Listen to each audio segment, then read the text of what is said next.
இந்த தாக்குதல் பண்றது வந்து இவங்க எங்கெல்லாம் தாக்குதல் பண்றாங்க? இந்த சோ கால்டு மாப். அதாவது அங்க இருக்கக்கூடிய மக்கள்லாம் ஓடி வந்து பிரச்சனை பண்றாங்க. மக்கள் எழுச்சி, ஸ்டூடண்ட்ஸ் எழுச்சிங்கிறாங்கல்ல. இவங்க டார்கெட் பண்ணக்கூடிய இடங்கள்லாம் என்ன அப்படின்னு பார்த்தீங்கன்னா, இந்தியன் ஹை கமிஷனரேட் இருக்கு பார்த்தீங்களா? இந்திய தூதரகம் எங்கெல்லாம் இருக்கோ, அந்த இடத்த நோக்கி இவங்க நகர்றாங்க. அப்ப பங்களாதேஷ் கவர்மெண்ட்டுக்கு, கரண்ட் கவர்மெண்ட்டுக்கு நல்லா தெரியும். அங்க கை வச்சா இன்டர்நேஷனல் பிரஷர் வந்துரும் அப்படின்னு. ஆனா அதை நோக்கி எல்லாரும் போறாங்க. பெரிய பிரஷர் இருக்கு. அப்படிங்கிற மாரி ஒரு பில்டப் இவங்க குடுத்துக்கிட்டே இருக்காங்க. இதெல்லாம் ஃபண்டமெண்டலிஸ்ட் வேலைகள். 2வது எங்க அப்படின்னு பார்த்தீங்கன்னா, எங்கெல்லாம் ஒரு ஃப்ரீ ஸ்பீச் இருக்கோ, அதாவது ஊடகங்கள், குறிப்பாக 2 ஊடகங்கள். டெய்லி ஸ்டார் அண்ட் பிரதம் ஆலோ அப்படின்னு சொல்லக்கூடிய இந்த 2 ஊடகங்கள். அவங்க என்ன சொல்றாங்க அப்படின்னா, எங்களோட ஒரு ஃப்ளோர் ஃபுல்லாத்தையும் துவம்சம் பண்ணிட்டாங்க. அங்க இருக்கக்கூடிய எங்களோட ஜேர்னலிஸ்ட் எல்லாம் வந்து மேல் மாடியில போய் தங்கியிருந்தாங்க. அங்கேயும் வந்து அவங்களால மூச்சு விட முடியல. அந்த அளவுக்கு பிரச்சனை இருக்கு. காரணம் என்ன? ஸ்மோக் எல்லாம் பயங்கரமா வந்துருச்சு.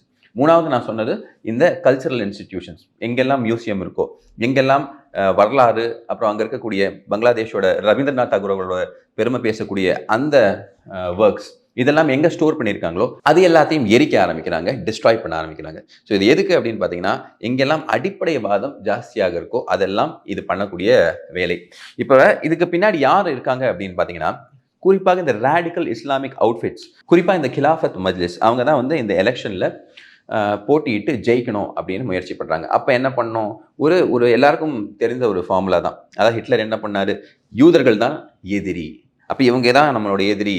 எக்கனாமிக் ப்ராப்ளம், மத்த ப்ராப்ளம் அதெல்லாம் பேக் சீட் எடுத்துக்கும். இவங்க தான் எதிரி அப்படின்னு ஒரு காமன் எனிமியை மக்களுக்கு காட்டினா, இந்த எதிரியை நாங்க தான் எதிர்கொள்வோம் அப்படின்னு சொல்ல முடியும் பார்த்தீங்களா?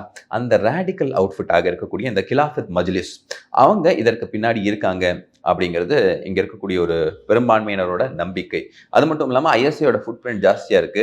என்னதான் இந்த மாதிரி ஈவெண்ட்ஸ் எல்லாம் நடந்தாலும், என்னதான் ஸ்டூடெண்ட்ஸ் எல்லாம் இந்த மாதிரி வந்தாலும், அதற்கு லாஜிஸ்டிக்ஸ் எங்கிருந்து வருது அப்படிங்கிற கேள்வி இங்க எழுது.